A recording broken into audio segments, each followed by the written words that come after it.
اور ہم لوگوں نے بھی اس پر غور کرنا چاہیے. ہمارے مسلمانوں کی مسجدوں کے امام کا حال کیا ہے؟ غلط اور برا مت لگنے دینا.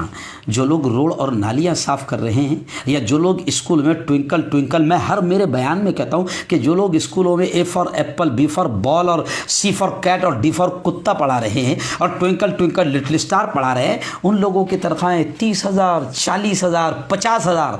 اور ہم مسلمان اپنی مسجدوں کے امام کو، جس کا بہت اونچا مقام ہے، ہم نیت باندھتے ہیں پیچھے اس امام کے، یعنی اللہ کے دربار میں ہماری نمازوں کو پہنچانے والا وہ نمائندہ ہے، وہ امام ہے.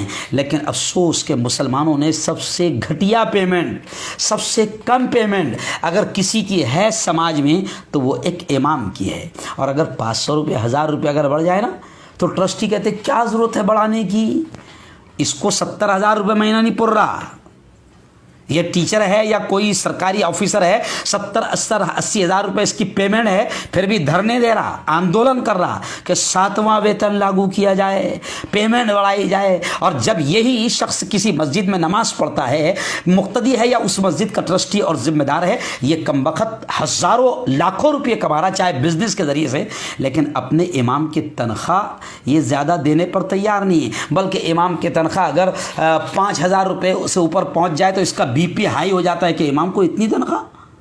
میرے بھائی، امام اور مؤذن یہ جو مسجد میں خدمت انجام دے رہے ہیں، ان کا بڑا اونچا مقام ہے، بڑا اونچا مرتبہ ہے. ہم ان کی تنخواہوں پر ذرا غور کریں. اور وہ ٹرسٹی جن کو ہزاروں روپیے آتا ہے چندوں کے ذریعے سے، یا مسجد کی زمین، وقف، دکانوں کے ذریعے جن کو ہزاروں روپیے آتا ہے، وہ کوئی بینک میں جمع کرنے کے لیے نہیں آتا ہے، بلکہ وہ امام اور مؤذن کی تنخواہوں پر خرچ کرے. بلکہ میں تو یہ کہتا ہوں کہ امام کو اتنی اچھی تنخواہ دو کہ وہ باہر کوئی اور کام کی طرف دھیان ہی نہ لگائے.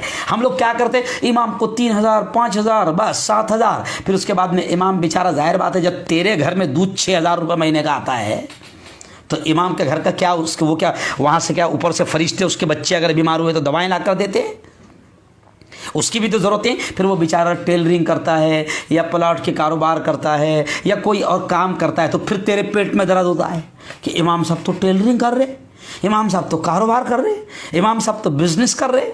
تو خدا کے واسطے یہ ظلم مت کرو اور ظالم مت بنو، ظالم ٹرسٹی مت بنو.